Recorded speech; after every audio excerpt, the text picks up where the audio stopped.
हा, good morning. आजचा आपला टॉपिक युनिट क्रमांक 3 मधला वृष्टीनंतर म्हणजे प्रेसिपिटेशन नंतर रेनफॉल. आपण आज रेनफॉलच्या संदर्भात माहिती पाहणार आहेत. म्हणजेच पर्जन्य आणि पर्जन्याची निर्मिती प्रक्रिया आणि पर्जन्याचे प्रकार, हे सगळे पॉइंट्स जे आहेत त्या पॉइंट्सचा अभ्यास जो आहे तो आपल्याला आज इथे करायचा आहे. पर्जन्याची निर्मिती प्रक्रिया सांगून पर्जन्याचे प्रकार जे आहे ते स्पष्ट करा, असा हा पॉइंट आपल्याला इथे आहे. आता पर्जन्य म्हणजे नेमकं काय? आता आपण खूपदा मी तुम्हाला पर्जन्याची जी प्रोसेस आहे ती प्रोसेस समजावून सांगितलेली आहे. बघा इथे काय म्हटलेलं आहे की बाष्पयुक्त हवा पुरेशी थंड झाली की तिची बाष्पधारण शक्ती जी आहे ती कमी होते. तिची बाष्पधारण शक्ती जी आहे ती कमी होते आणि हवेतील बाष्पाचे जलकणात रूपांतरण होऊन हे जलकण आकाराने मोठे होतात व पाण्याच्या थेंबाच्या स्वरूपात पृथ्वीवर पडतात. यालाच पर्जन्य अथवा पाऊस असे म्हणतात. आता बघा, याच्यामध्ये बाष्पयुक्त हवा पुरेशी थंड झाली म्हणजे जी बाष्पयुक्त हवा आहे, जी बाष्पाने परिपूर्ण हवा आहे, ती जेव्हा वर जाते वातावरणात, ती जेव्हा थंड होते आणि त्यानंतर तिची बाष्पधारण शक्ती कमी होते आणि असलेल्या बाष्पामध्ये ती हवा संपृक्त होते आणि त्या हवेतील बाष्पाचे काय होते, जलक म्हणजे सांद्रीभवनाच्या क्रियेनंतर तिचं जलकणात रूपांतरण होते आणि हे सूक्ष्म जलकण एकत्रित येतात. ते जलकण आकाराने मोठे होतात आणि नंतर ढगाची निर्मिती होते आणि त्या ढगांमधून पाण्याच्या थेंबाच्या स्वरूपात पृथ्वीवर पर्जन्य किंवा पाऊस पडतो. म्हणजे अशी ही प्रोसेस जी आहे ती पावसाची असलेली आपल्याला इथे दिसून येते. इथे म्हटलेलं आहे की बाष्प भूपृष्ठावर जलरूपात पडण्यापूर्वी अनेक प्रकारच्या क्रिया घडणे आवश्यक असते. उदाहरणार्थ, बाष्पयुक्त हवा थंड होणे, हवेचे तापमान दवबिंदूवर येणे, ढगांची निर्मिती होणे व जलकणांचा आकार वाढणे इत्यादी. या क्रिया ज्या आहे ते होणे आवश्यक असते. आता कोणत्या क्रिया होणे? एक बाष्पयुक्त हवा जी आहे, जी बाष्पाने बाष्प संपृक्त हवा असेल ती थंड होणे आवश्यक असते. त्या हवेचे तापमान दवबिंदूवर येणे असते. दवबिंदू नंतर सांद्रीभवनाची, सांद्रीभवनानंतर ढगांची निर्मिती, नंतर मग जलकणांचा आकार वाढणे आणि जेव्हा जलकणांचा आकार वाढेल आणि ते जेव्हा वातावरणात ढगांच्या स्वरूपात राहू शकणार नाही आणि ते तेव्हा पावसाच्या स्वरूपात या पृथ्वीवर पडणार, त्याला आपण म्हणतो पाऊस. त्या प्रोसेसला आपण म्हणतो पाऊस. आता ही पर्जन्याची जी निर्मिती आहे ही कशा प्रकारची होते, आपण पर्जन्याची निर्मिती प्रक्रिया समजून घेऊ. आता पर्जन्याची निर्मिती होण्यासाठी बाष्पयुक्त हवा पुरेशी गार होणे आवश्यक आहे. बाष्पयुक्त हवा पुरेशी गार झाल्यावर तिची बाष्पधारण शक्ती कमी होऊन ती तिच्यामधील बाष्पामध्ये ती काय होईल, संपृक्त होईल म्हणजे परिपूर्ण होईल आणि संपृक्त बाष्प संपृक्त हवेचे तापमान आणखी कमी झाले, तापमान आणखी कमी झाले, वाढलेले नाही, कमी झाले, तर संपृक्ततेसाठी आवश्यक असलेल्या बाष्पाचं काय होईल, सांद्रीभवन होईल. सांद्रीभवन या क्रियेत हवेतील बाष्पाचे सूक्ष्म जलकणात रूपांतरण होते आणि या जलकणांचा व्यास 0.5 मिमी पाहिजे. हा, इथं किमी जे झालेलं आहे ना, इथे एक मिनिट, 0.5 मिमी म्हणजेच मिलीमीटर एवढा जो आहे तो मिलीमीटर एवढा असतो. 0.5 मिलीमीटर एवढा जो आहे तो हा व्यास इथे असतो. बघा, मिमी जलकणांचा व्यास 0.5 मिमी म्हणजे मिलीमीटर एवढा असून ते वातावरणात ढग किंवा धुके या स्वरूपात तरंगत असतात आणि तरंगत असणारे हे जलकण एकत्रित येऊन म्हणजे ते एकाजवळ एक येऊन चिकटतात आणि त्याचे रूपांतरण काय होते, पाण्याच्या थेंबात होते. आपल्याला माहित आहे की जो काही पाण्याचा थेंब आहे त्या एका पाण्याच्या थेंबामध्ये जवळपास 80 लाख जलकण असलेले आपल्याला दिसतात. एवढे बारीक बारीक सूक्ष्म जलकण एकत्रित येतात. त्याचा व्यास अधिक वाढला म्हणजे त्याचा जो आकार आहे तो जर वाढला तर ते वातावरणात तिथे राहू शकत नाही आणि ते पावसाच्या स्वरूपात या भूपृष्ठावर पडते. ज्या प्रकारे आपल्याला ही पावसाची प्रक्रिया जी आहे ती पावसाची प्रक्रिया घडून येत असलेली इथे दिसून येते. म्हणजेच आता इथं पर्जन्याची निर्मिती जी प्रक्रिया आहे ती पूर्णपणे समजून सांगितली. त्याकरिता बाष्पयुक्त हवा जी आहे ती पुरेशी गार होणं आवश्यक आहे, थंड होणं आवश्यक आहे. बाष्पयुक्त हवा पुरेशी गार झाल्यावर तिची बाष्पधारण शक्ती कमी होऊन तिच्यातील बाष्पामध्ये ती काय होते, संपृक्त होते. बाष्प संपृक्त हवेचे तापमान आणखी कमी झाल्यास आवश्यक असलेल्या संपृक्ततेसाठी आवश्यक असलेल्या बाष्पाचे ते सांद्रीभवन क्रियेवर पोहोचते. म्हणजे पहिल्यांदाचं तापमान, तापमानानंतर बाष्पीभवन, बाष्पीभवनानंतर आर्द्रता, आर्द्रतानंतर 100% आर्द्रता म्हणजे ती हवा बाष्प संपृक्त होणे, बाष्प संपृक्त नंतर ती हवा वाजून वरच्या वातावरणात गेली तर ती दवबिंदूपर्यंत पोहोचते. दवबिंदू नंतर तिचं रूपांतरण जे आहे ते सांद्रीभवनात होते. सांद्रीभवनात झाल्यानंतर एक तर जलकणात रूपांतरण होईल आणि सांद्रीभवनामध्ये जर 0 डिग्रीच्या वर टेम्परेचर असेल तर जलकणात रूपांतरण होईल आणि 0 डिग्रीच्या खाली टेम्परेचर असेल तर हिमकणात रूपांतरण होईल. अशी ही प्रक्रिया जी होते आणि नंतर सूक्ष्म जलकणामध्ये जे आहे ते त्याचं रूपांतरण होते. या जलकणांचा व्यास 0.5 मिलीमीटर असतो. बरोबर आहे. 0.5 मिलीमीटर एवढा जो आहे हा त्याचा व्यास असलेला आपल्याला दिसून येतो. असून ते वातावरणात ढग किंवा धुके या स्वरूपात तरंगत असतात आणि तरंगत असणारे हे जलकण जेव्हा एकत्रित येतात तेव्हा त्याचं रूपांतरण पाण्याच्या थेंबामध्ये होते. त्याचा व्यास अधिक वाढला की ते वातावरणात राहू शकत नाही. ते पावसाच्या रूपाने भूपृष्ठावर पडते. या प्रकारे पावसाची जी निर्मिती आहे ती निर्मिती झालेली आपल्याला इथे दिसून येते. आता या पर्जन्याच्या निर्मितीस आवश्यक परिस्थिती जी आहे ती कुठली परिस्थिती असणे आवश्यक असते पर्जन्याच्या निर्मितीस? आता एक, भरपूर पाऊस पडण्यासाठी हवेत बाष्पाचा भरपूर पुरवठा असावा लागतो. बरोबर आहे. हवेतील बाष्पाचे प्रमाण हे जे आहे ते बाष्पीभवनाच्या क्रियेवर अवलंबून असते. हवा बाष्पयुक्त नसेल तर त्या ठिकाणी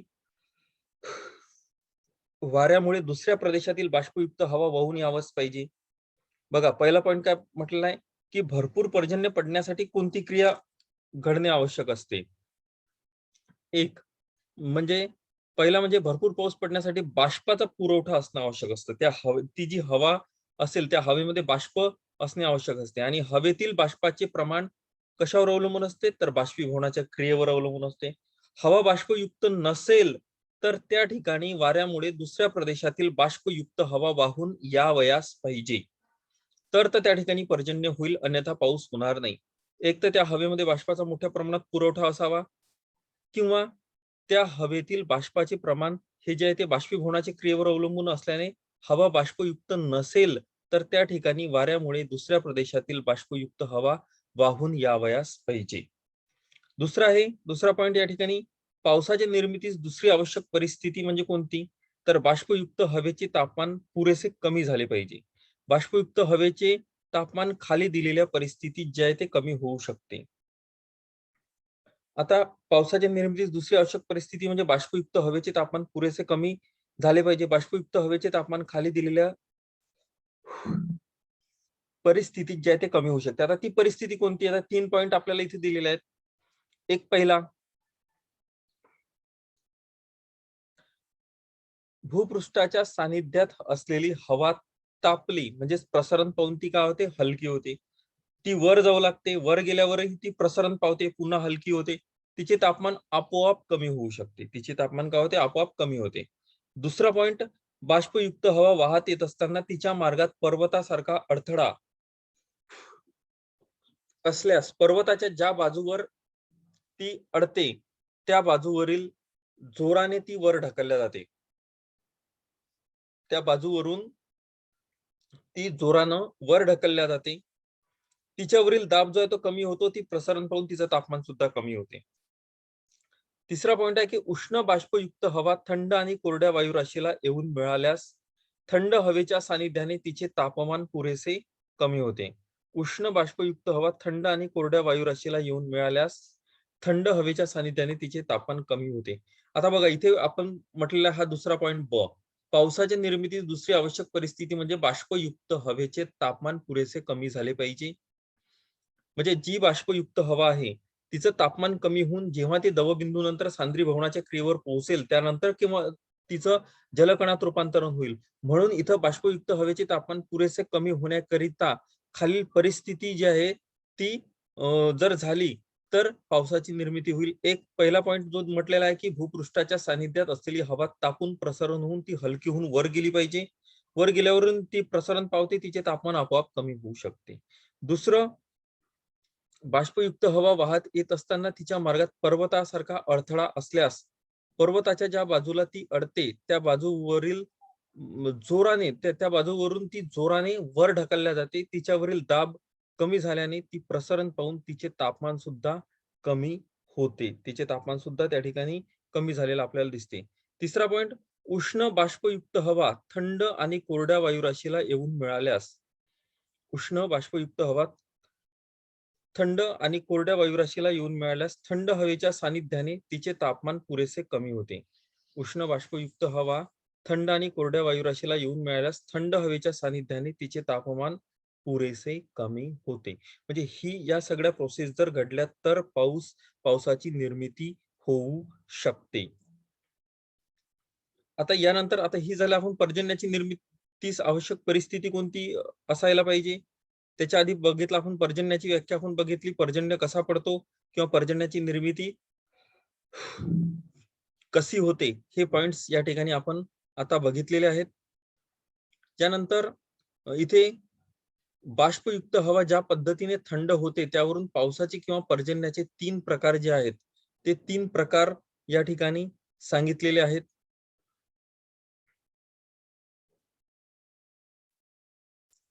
आता बघा, पहिला प्रकार जो आहे तो आरोही पर्जन्य किंवा अभिसरण पर्जन्य.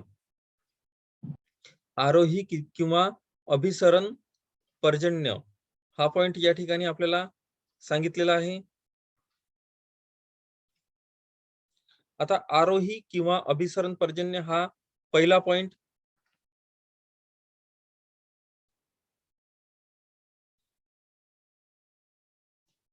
दुसरा जो आहे तो आहे प्रतिरोध अथवा प्रतिरोध पर्जन्य.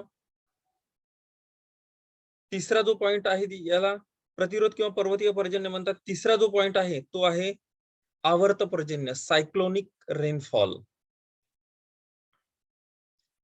आता प्रतिरोध म्हणजे ओरोग्राफिक रेनफॉल आहे हा. नंतर आहे आरोही किंवा अभिसरण म्हणजे कन्व्हेक्शनल रेनफॉल. असे जे 3 प्रकार जे दिलेले आहेत हे 3 प्रकार इथे पावसाचे दिलेले आहेत. आता इथे बघा, आरोही किंवा अभिसरण पर्जन्य याची एक सरळ सरळ प्रोसेस जी आहे ती दिलेली आहे. बघा, या आकृतीमध्ये जी आहे ती सरळ प्रोसेस दिलेली आहे. भूपृष्ठ आहे हे इथे बघा दिलेलं आहे. सूर्याच्या उष्णतेने जमीन तापणे, जमिनीस लागून असलेली हवा वहनाने तापणे, तापलेली हवा प्रसरण पाहून हलकी होणे, हलकी हवा वर जमू लागते, हवेवरील त्या दाब कमी होतो, वर जाणाऱ्या हवेचे तापमान कमी होते, हवेची सापेक्ष आर्द्रता 100% होते, हवा बाष्प संपृक्त होऊन सांद्री भवनावर पोहोचते, त्यानंतर ढगांची निर्मिती होते, थोड्याच वेळात पाऊस पडतो, मेघ आणि विजांचा लखलखाट. म्हणजे अशा प्रकारे हा अभिसरण पर्जन्याची जी की प्रोसेस आहे ती प्रोसेस या ठिकाणी समजावून सांगितलेली आहे. आता बघा, इथे तीच प्रोसेस आपण इथे बघणार आहोत. अभिसरण किंवा आरोही पर्जन्याची जी काही प्रक्रिया आहे. आता बघा, आरोही किंवा अभिसरण पर्जन्याची जी प्रोसेस या ठिकाणी सांगितलं की सूर्याच्या उष्णतेमुळे जमिनीचा भाग तापल्यावर, सूर्याच्या उष्णतेमुळे जमिनीचा भाग तापल्यावर, म्हणजे ही जी अभिसरण पर्जन्याची प्रक्रिया ही सर्वसाधारण पर्जन्याची क्रिया असलेली आपल्याला दिसते. सूर्याच्या उष्णतेमुळे जमिनीचा भाग जास्त तापल्यावर त्याच्या सानिध्यात असलेली हवा देखील वहनाने तापते, तापलेली हवा प्रसरण पावते व हलकी होऊन वर जाऊ लागते. अशा रीतीने वातावरणात हवेचे अभिसरण प्रवाह निर्माण होतात व वर जाणाऱ्या हवेची जागा भरून काढण्यासाठी त्या ठिकाणी सभोवतालच्या भागातून हवा येते, ही देखील भूपृष्ठाच्या सानिध्यात तापते व हलकी होऊन वर जाते. ही क्रिया सतत सुरू राहिल्यास वातावरणात हवेचे अभिसरण प्रवाह निर्माण होतात. आता जी खालची हवा आहे, जी उष्ण हवा आहे, ही हलकी असल्याने वर ढकलल्या जाते. त्या ठिकाणी वरची जी जड हवा आहे ती खाली येते. मग ही वर जाणारी हवा वर जाताना ती हलकी होते, तिच्यावरील ती प्रसरण पावते, तिच्यावरील दाब कमी होतो आणि त्या ठिकाणी दुसऱ्या ठिकाणची सुद्धा हवा येते, ती सुद्धा वर जाते. अशी ही अभिसरण प्रवाह जे आहे ते वातावरणात सुरू असतात. आणि याच वेळी उष्णतेमुळे पाण्याचीही काय होते, बाष्पीभवन होते. पाण्याचे जे आहे ते उष्णतेमुळे बाष्पीभवन होत असते, त्यामुळे वर जाणारी हवा ही बाष्पयुक्त हवा असते. आता हवेच्या अभिसरण प्रवाहामुळे हवा आणखी वर जात असताना तिच्यावरील दाब जो आहे तो कमी होऊन ती पुन्हा प्रसरण पावते. प्रसरण पावणारी हवा जी आहे ती आपोआप थंड होते. व तिची बाष्पधारण शक्ती कमी होऊन तिची सापेक्ष आर्द्रता किती होते? 100% होते. तिची सापेक्ष आर्द्रता 100% होते आणि दवबिंदूच्या पातळीत ती हवा आणखी गार झाल्यास जास्तीच्या बाष्पाचे सांद्रीभवन जे आहे ते होते. दवबिंदूच्या पातळीत ती हवा आणखी थंड झाल्यास, गार झाल्यास जास्तीच्या बाष्पाचं काय होते? सांद्रीभवन होते आणि या क्रियेत सूक्ष्म जलकण तयार होऊन ते ढगाच्या स्वरूपात आकाशात तरंगतात आणि असे जे आहे ते अनेक सूक्ष्म जलकण एकत्र येऊन त्या ठिकाणी पाण्याच्या थेंबाची निर्मिती झालेली आपल्याला दिसून येते व पाऊस पडायला सुरुवात होते. या प्रकारचा पाऊस हवेच्या अभिसरण प्रवाहामुळे पडत असल्यामुळे त्याला आपण म्हणतो अभिसरण पर्जन्य. त्याला आपण कोणता पाऊस म्हणतो? अभिसरण पर्जन्य किंवा आरोही पर्जन्य. आणि या प्रकारचा पाऊस विषुववृत्तीय प्रदेशात पडतो. मुख्यत्वे विषुववृत्तीय प्रदेशात दररोज या प्रकारची स्थिती जी आहे ती घडत असलेली आपल्याला दिसून येते. कारण विषुववृत्तीय प्रदेशात दररोज सूर्य जो आहे तो लंबवत चमकतो आणि त्या ठिकाणी दररोज तापमान असते. तापमानामुळे बाष्पीभवनाची क्रिया घडते आणि जास्तीत जास्त काही सागर भाग आहे, काही जंगलांचा जो प्रदेश आहे, जसं अमेझॉनचं खोरं, कांगोचं खोरं, हे जे आहे विषुववृत्तीय प्रदेशामध्ये येतात आणि या ठिकाणी दररोज पाऊस पडत असल्यामुळे त्या ठिकाणी वनांची निर्मिती जी आहे ती मोठ्या प्रमाणावर झाली आहे किंवा वनांचा वन जी आहे ती मोठ्या प्रमाणावर विस्तारलेली आहे. आता इथे ही जी प्रोसेस आहे ही झाली अभिसरण किंवा आरोही पर्जन्याची, ज्यामध्ये आपण म्हटलेलं आहे की हवा जी आहे ती वरवर जाते, हलकी होते, तिच्यावरील दाब कमी होतो आणि ती प्रसरण पावते आणि प्रसरण पावणारी हवा ही आपोआप थंड होते व तिची बाष्पधारण शक्ती कमी होऊन तिची सापेक्ष आर्द्रताही वाढते. कारण अशा परिस्थितीत ही हवा बाष्पयुक्त असते आणि अशा परिस्थितीत ही हवा आणखी वर चढत राहिल्यास शेवटी ती बाष्पाने संपृक्त होते, म्हणजे तिची सापेक्ष आर्द्रता 100% होते आणि ती हवा जेव्हा दवबिंदूच्या पातळीत पोहोचते आणि ती हवा आणखी गार झाल्यास जास्तीचे जे बाष्प असेल तिच्यातलं, तिचं रूपांतरण सांद्रीभवनात होते. मग या बाष्पाचं रूपांतरण जे वाफेच्या माध्यमातून किंवा अदृश्य स्वरूपात जे बाष्प असते ते त्याला दृश्य रूप प्राप्त होते. त्याचं रूपांतरण जलकणात होऊन ते ढगांच्या स्वरूपात आकाशात तरंगतात आणि असे अनेक सूक्ष्म जलकण एकत्र येऊन त्या ठिकाणी पाण्याच्या थेंबाची निर्मिती होते व पाऊस पडायला सुरुवात होते. या प्रकारचा पाऊस हवेच्या या अभिसरण प्रवाहामुळे पडत असल्यामुळे त्याला आपण काय म्हणतो? त्याला आपण अभिसरण पर्जन्य किंवा आरोही पर्जन्य असं म्हणतो. आणि हा पाऊस 0 ते 10 डिग्रीच्या प्रदेशात जवळपास दररोज हा पाऊस पडत असलेला आपल्याला दिसतो. कारण दररोज यासाठी म्हणता येईल की त्या ठिकाणी विषुववृत्तीय प्रदेशात दररोज तापमान असते, बाष्पीभवनाची क्रिया सुद्धा होते आणि त्यामुळे या प्रकारचा पाऊस त्या विषुववृत्तीय प्रदेशात पडत असलेला आपल्याला दिसून येतो. ही प्रोसेस आपण या ठिकाणी बघितली की सूर्याच्या उष्णतेने जमीन तापते, जमिनीस लागून असलेली हवा सुद्धा वहनाने तापते, तापलेली हवा प्रसरण होऊन हलकी होते, हलकी हवा वर जमू लागते, हवेवरील दाब कमी होतो, वर जाणाऱ्या हवेचे तापमान कमी होते, हवेची सापेक्ष आर्द्रता 100% होते, हवा बाष्प संपृक्त होऊन सांद्रीभवन होते, ढगांची निर्मिती होते, थोड्याच वेळात पाऊस पडतो, मेघ किंवा विजांचा लखलखाट सुद्धा त्या ठिकाणी झालेला आपल्याला दिसून येतो.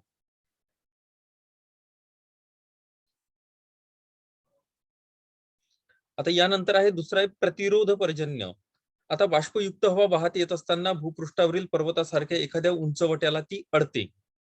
समजा बाष्पयुक्त हवा वाहत आहे आणि ती भूपृष्ठावरील एखाद्या पर्वतासारख्या उंचवट्याला ती अडते आणि पर्वताच्या ज्या बाजूवरून ती हवा अडते त्या बाजूवरून ती जोराने वर ढकलली जाते. बघा दिसते इथे, ही हवा वर जोराने वर ढकलली जाते. ढकलल्या गेलेल्या हवेतील काय होतो? दाब जो आहे तो कमी होतो व ती प्रसरण पावते. हवा पर्वताच्या वरच्या बाजूवरून चढत असताना तिचे तापमान आपोआप पुरेसे कमी होते. शेवटी ती हवा बाष्पाने संपृक्त होते, म्हणजे तिची सापेक्ष आर्द्रता 100% होते. यानंतर ही हवा वर चढत राहिल्यास तिचे तापमान कमी होऊन बाष्पाचे सांद्रीभवन होते व सूक्ष्म जलकण निर्माण होऊन ते वातावरणात ढगाच्या रूपाने तरंगू लागतात व शेवटी पाऊस पडायला सुरुवात होतो. अशा रीतीने बाष्पयुक्त हवा पर्वताच्या एखाद्या अडथळ्याला अडून पावसाची निर्मिती होत असते. याला आपण म्हणतो प्रतिरोध पर्जन्य. हा पर्जन्य कोणता आहे? प्रतिरोध पर्जन्य. बघा इथे आकृती मध्ये सुद्धा या ठिकाणी आपल्याला दिसून येईल की या आकृतीमध्ये काय म्हटलेलं आहे? बाष्पयुक्त हवा तुम्हाला आकृती म्हणजे हे दिसत आहे इमेज. इमेज मध्ये बघा काय दिलेलं आहे की ही बाष्पयुक्त हवा आहे.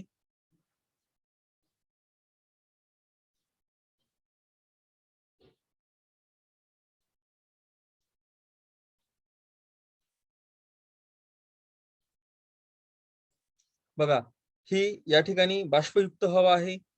समुद्राकडून येणारी, डोंगराला अडून जे ती वर चढते, त्या हवेवरील दाब कमी होतो, ती प्रसरण पावते. नंतर ती हवा थंड होते, तिच्यातील सापेक्ष आर्द्रतेवरती हवा पोचते. नंतर त्यातील बाष्पाचं सांद्रीभवन होते, ढगांची निर्मिती होऊन वृष्टी किंवा पाऊस होतो. अशा प्रकारे या भागाला म्हणजे या पर्जन्याला आपण प्रतिरोध पर्जन्य जे आहे ते म्हणतो. परंतु ही हवा जेव्हा खाली उतरते, ही हवा पर्वताच्या किंवा डोंगराच्या वातसमुख बाजूवर असा भरपूर पाऊस पडतो. परंतु डोंगराच्या माथ्यावरून बाष्पयुक्त हवा पलीकडे गेली म्हणजे डोंगराच्या विरुद्ध बाजूवरून जेव्हा ते खाली खाली उतरू लागते, त्यामुळे तिच्यावरील दाब जो आहे तो वाढतो व ती आकुंचन पावते. या क्रियेत खाली उतरणाऱ्या हवेचं तापमान वाढते, तिची बाष्पधारण शक्ती वाढून तिची सापेक्ष आर्द्रता जी आहे ती कमी कमी होते व शेवटी ही हवा कोरडी होते व पर्वताच्या बाजूवरून बाष्पयुक्त हवा खाली उतरते, त्या बाजूवरून बहुधा पाऊस पडत नाही. पर्वताच्या या भागाला आपण म्हणतो वर्षा छायेचा प्रदेश किंवा पर्जन्य छायेचा प्रदेश. कोणता प्रदेश? पर्जन्य छायेचा प्रदेश. उदाहरणार्थ नैऋत्य मोसमी वारे सह्याद्री पर्वताला अडल्यावर पश्चिम बाजूवर पाऊस पडतो व पर्वताच्या पूर्व भागात पावसाचे प्रमाण कमी होत जाते. आता याचं एक सुंदर उदाहरण या ठिकाणी दिलेलं आहे. मी तुम्हाला सगळं माहिती तो सांगतो. ही हवा खाली उतरली, या हवेवरील दाब जो आहे तो वाढतो, हवा आकुंचन पावते, सापेक्ष आर्द्रता जी आहे ती कमी होते. या ठिकाणी बाष्पीभवन म्हणजे हवेतील बाष्पाचं प्रमाण सुद्धा कमी होते, पाऊस पडत नाही आणि याला आपण वर्षा छायेचा प्रदेश जो आहे तो म्हणतो. आता ही खाली उतरते, हवेवरील दाब वाढतो, आकुंचन पावते. खाली उतरणाऱ्या हवेचे तापमान इथे जे आहे ते तिची बाष्पधरण शक्ती जी आहे इथे कमी होऊन पाहिजे.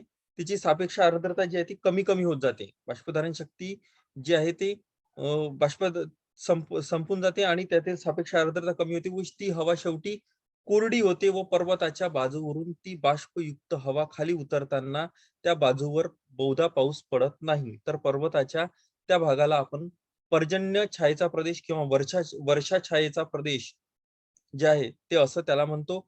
या बाजूवरती पाऊस देते वर चढल्यानंतर, परंतु या बाजून जेव्हा ती खाली उतरते तेव्हा समोरच्या भागात ती पाऊस देत नाही. याचं चांगलं एक उदाहरण म्हणजे ते आहे, आता नैऋत्य मोसमी आपल्याकडे जे अरबी सागरावरून वाहणारी एक जी शाखा आहे नैऋत्य मोसमी शाखा, जी सह्याद्री पर्वताला अडल्यावर ती कोकणची किनारपट्टी आणि त्या सह्याद्रीच्या पश्चिम भागामध्ये मोठ्या प्रमाणात पाऊस देते. परंतु ती हवा वर चढल्यानंतर जेव्हा ते पूर्व भागावरून खाली अ, येते आणि समोरच्या भागात प्रवेश करते, त्यावेळेस त्या समोरच्या भागात जसं आता तिथे समोर गेल्यानंतर ती हवा त्यातील बाष्प जे आहे ते संपतात आणि समोरच्या भागात ती पर्जन्य देऊ शकत नाही. त्यातला तो प्रदेश म्हणजे महाराष्ट्रातील पर्जन्य छायाचा प्रदेश म्हणजे कोणता? बीड, उस्मानाबाद, लातूर, नांदेड हा जो काही प्रदेश आहे, हिंगोली, परभणी हा जो प्रदेश आहे, या प्रदेशात हा प्रदेश जो आहे तो पर्जन्य छायेचा प्रदेश म्हटला जातो. कारण की या प्रदेशात ते वारे पाऊस देत नाही. कारण की ते जेव्हा सह्याद्री पर्वतीय प्रदेशाच्या उतारावर वर चढतात त्यावेळेस त्या ठिकाणी जे आहे ते मोठ्या प्रमाणात पाऊस देतात. परंतु ते जेव्हा तो पर्वत ओलांडून जेव्हा दुसऱ्या बाजूला पूर्व बाजूकडून येतात, त्यावेळेस त्यातील बाष्प संपलेले असते. त्यामुळे ते त्या प्रदेशात पाऊस देत नाही. परंतु नंतर जेव्हा ते वारे अजून समोर जातात, तेव्हा ते ते आपल्यासोबत पुन्हा बाष्प घेतात आणि विदर्भाकडच्या आपल्या प्रदेशात ते पुन्हा पर्जन्य देतात. याला म्हणतो आपण पर्जन्य छायेचा प्रदेश किंवा याला आता इथे हा जो आहे प्रतिरोध पर्जन्यामध्ये ही जी आहे ती बाष्पयुक्त हवा एखाद्या पर्वतासारख्या अडथळ्याला अडते, ती वर चढते आणि ही पर्जन्याच्या निर्मितीपर्यंतची सर्व प्रोसेस या ठिकाणी होते आणि ही पाऊस देते. परंतु हीच हवा इथे खाली उतरताना काय होते, त्यातील बाष्प संपते. तिची सापेक्ष आर्द्रता जी आहे ती कमी होते आणि या भागात ती पाऊस देत नाही समोरच्या भागात आणि नंतर पुन्हा ती समोर गेल्यानंतर पुन्हा बाष्प ग्रहण करते आणि पुन्हा समोरच्या भागात जे आहे ते पर्जन्य देते. याला म्हणतो आपण प्रतिरोध पर्जन्य. यानंतरचा आहे आवर्त पर्जन्य. आता आवर्त पर्जन्य जो आहे हा कशा प्रकारे होतो? आता तापमानाच्या कमी अधिकपणामुळे भूपृष्ठावर विषम वायुभार स्थिती निर्माण होते. त्यामुळे हवेचे क्षितिज समांतर स्थानांतरण होत असते. कमी अधिकपणामुळे भूपृष्ठावर विषम वायुभार स्थिती म्हणजे जास्त भाराचा प्रदेश, कमी भाराचा प्रदेश असे निर्माण होतात. त्यामुळे वारे अधिक भाराच्या प्रदेशाकडून कमी भाराच्या प्रदेशाकडे म्हणजे जास्त भाराच्या प्रदेशाकडून कमी भाराच्या प्रदेशाकडे चक्राकार गतीने, गोलाकार गतीने फिरू लागतात. त्यास आपण म्हणतो आवर्त. आणि हे वारे भिन्न भिन्न तापमानाच्या प्रदेशावरून वाहत येत असल्याने त्या हवेची त्या हवेचे तापमान आणि घनता ही वेगवेगळी असते. आणि अशा प्रकारचे वारे एकत्र आल्याने थंड हवा उष्ण हवेला वर उचलते आणि वर उचलली गेलेली हवा थंड होते व सांद्रीभवन होऊन पर्जन्य पडतो. यालाच आपण आवर्त पर्जन्य असे म्हणतो. यालाच आपण काय म्हणतो? आवर्त पर्जन्य जे आहे ते म्हणतो. आता उन्हाळ्याच्या सुरुवातीला बंगालच्या उपसागरावर या प्रकारची चक्रीवादळे निर्माण होतात. त्यापासून बंगालच्या उपसागरावर भरपूर पाऊस पडतो. तसेच मध्य कटिबंधात उबदार वायुराशी थंड वायुराशीला त्या भागात येऊन मिळते. त्या भागात या प्रकारचे आवर्त निर्माण होतात. जसं बघा, आताच आपल्याकडे मान्सून पूर्व या प्रकारचे जे काही आवर्त आहे ते कसे निर्माण होतात. तर एखाद्या ठिकाणी कमी दाबाचा आणि एखाद्या ठिकाणी जास्त दाबाचा केंद्र निर्माण होऊन त्या ठिकाणी वारे जे आहे ते चक्राकार किंवा गोलाकार गतीने फिरू लागतात आणि त्या ठिकाणी या आवर्ताची जी निर्मिती आहे ती आवर्ताची निर्मिती होते. आता हे जे वारे आहे ही भिन्न भिन्न तापमानाच्या प्रदेशाकडून वाहत येत असल्याने त्या हवेची तापमान आणि घनता वेगवेगळी असते. आणि अशा प्रकारचे वारे एकत्र आल्यामुळे थंड हवा उष्ण हवेला काय करते? वर उचलते आणि वर उचलली गेलेली हवा ही थंड होते, सांद्रीभवून पर्जन्य होतो. यालाच आवर्त पर्जन्य म्हणतात. आता बघा, उन्हाळ्याच्या सुरुवातीला बंगालच्या उपसागरावर या प्रकारची चक्रीवादळे निर्माण होतात. त्यापासून बंगालच्या उपसागरावर भरपूर पाऊस पडतो. तर मध्य कटिबंधात उबदार वायुराशी थंड वायुराशीला ज्या भागात येऊन मिळते त्या भागात या प्रकारचे आवर्त निर्माण होतात. म्हणजे थंड वायुराशी आणि उष्ण वायुराशी जेव्हा एकत्र येतात, आता समोरचा नेक्स्ट पॉइंट आपला वायुराशीचाच राहील. थंड वायुराशी आणि उबदार वायुराशी ज्यावेळेस एकत्र येतात त्यावेळेस अशा प्रकारचे आवर्त निर्माण होऊन, जसं आता आपल्या अरबी समुद्रात जे सायक्लोन निर्माण झालं तौक्ते नावाचं, त्याच्यानंतर बंगालच्या उपसागराकडे इकडे या ठिकाणी यास नावाचं एक चक्रीवादळ जे आहे ते निर्माण झालेलं होतं. हे काही वेळेस मान्सून पूर्व किंवा मान्सूनच्या सुरुवातीच्या कालखंडामध्ये या प्रकारचे आवर्त जे आहे ते निर्माण होतात आणि या प्रकारच्या आवर्तामुळे फार मोठ्या प्रमाणात नुकसान होते. वाऱ्याची गती जी आहे ती फार मोठ्या प्रमाणात असते. 200 ते 250 किलोमीटर प्रति तास वेगाने वाहणारे वारे या ठिकाणी असतात आणि ते फार मोठ्या प्रमाणात नुकसान करतात. या प्रकारे ही जे इथं आवर्ताची जी स्थिती आहे ती आवर्ताची स्थिती जी आहे ती एका केंद्रामध्ये हे जास्त दाबाच्या प्रदेशाकडून कमी दाबाच्या केंद्रामध्ये कडे हे जे वारे जे आहे ते आकर्षिले जातात आणि हे गोलाकार चक्रवाताप्रमाणे ते त्या ठिकाणी फिरतात किंवा चक्राकार गतीने फिरत असलेले आपल्याला दिसतात. याला म्हणतो आपण आवर्त पर्जन्य किंवा आघाडी पर्जन्य यासाठी म्हणतो, कारण मध्य कटिबंधात म्हणजे समशीतोष्ण कटिबंधात उबदार वायुराशी म्हणजे उष्ण वायुराशी जेव्हा थंड वायुराशीला त्या भागात येऊन मिळते त्या भागात या प्रकारचे आवर्त निर्माण होतात. कारण दोन वेगवेगळ्या हवेच्या वायुराशी म्हणजे एक थंड आणि उष्ण ज्या वेळेस ते येऊन मिळतात त्यावेळेस अशा प्रकारच्या चक्रवाताची निर्मिती जी आहे ती त्या ठिकाणी होते. युरोपच्या पश्चिम भागात बराचसा पाऊस या मध्य कटिबंधीय आवर्तांमुळे पडत असलेला आपल्याला दिसून येतो. तर हे झालं या ठिकाणी आवर्ताचे म्हणजे आवर्त पर्जन्य. यामुळे हे पर्जन्य जो आहे या आवर्तामुळे हा पाऊस पडतो की तापमानाच्या कमी अधिकपणामुळे भूपृष्ठावर विषम वायुभार परिस्थिती निर्माण होते. एका ठिकाणी जास्त भार, दुसऱ्या ठिकाणी कमी भार. त्यामुळे हवेचे क्षितिज समांतर स्थानांतरण होत असते. हवेचं क्षितिज समांतरण स्थानांतरण होते. हवा एका भागातून दुसऱ्या भागात जाते. मग हे वारे जे आहे ते जास्त भाराच्या प्रदेशाकडून कमी भाराच्या प्रदेशाकडे चक्राकार गतीने फिरतात. खूप जोरदार चक्राकार गतीने. त्याला आपण म्हणतो आवर्त. आणि हे वारे भिन्न भिन्न आवर्त आणि प्रत्यावर्ताचा अभ्यास सुद्धा युनिट क्रमांक 4 मध्ये आपल्याला दिलेलाच आहे. आणि हे वारे भिन्न भिन्न तापमानाच्या प्रदेशाकडून येत असल्याने त्या हवेची तापमान घनता जी आहे ती वेगवेगळी असलेली आपल्याला दिसून येते. तर या प्रकारे या ठिकाणी हे पर्जन्याचे जे काही प्रकार जे आहे त्या पर्जन्याच्या प्रकाराचा अभ्यास जो आहे तो अभ्यास आपण या ठिकाणी केलेला आहे. या ठिकाणी हे सगळे पर्जन्याचे जे काही प्रकार आहेत ते प्रकार आपण 3 मुख्य प्रकाराचा अभ्यास केला. आरोह पर्जन्य, अभिसरण पर्जन्य आरोह किंवा अभिसरण, दुसरा प्रतिरोध पर्जन्य आणि तिसरा जो आहे तो आहे आवर्त पर्जन्य. या प्रकारे आपण या ठिकाणी या त्याचा या सगळ्याचा अभ्यास जो आहे, या तीनही प्रकाराचा अभ्यास जो आहे, तो या ठिकाणी केलेला आहे. तर यानंतरचा आपला आता पर्जन्य, पर्जन्याची निर्मिती प्रक्रिया, पर्जन्याचे प्रकार, हे सगळे पॉइंट्स जे आहेत, ते पॉइंट्स या ठिकाणी आपले पर्जन्याच्या संदर्भात हे सगळे पॉइंट्स जे आहेत, ते या ठिकाणी संपलेले आहेत. तर आजचं जे लेक्चर आहे, ते लेक्चर आपण या ठिकाणी स्टॉप करू.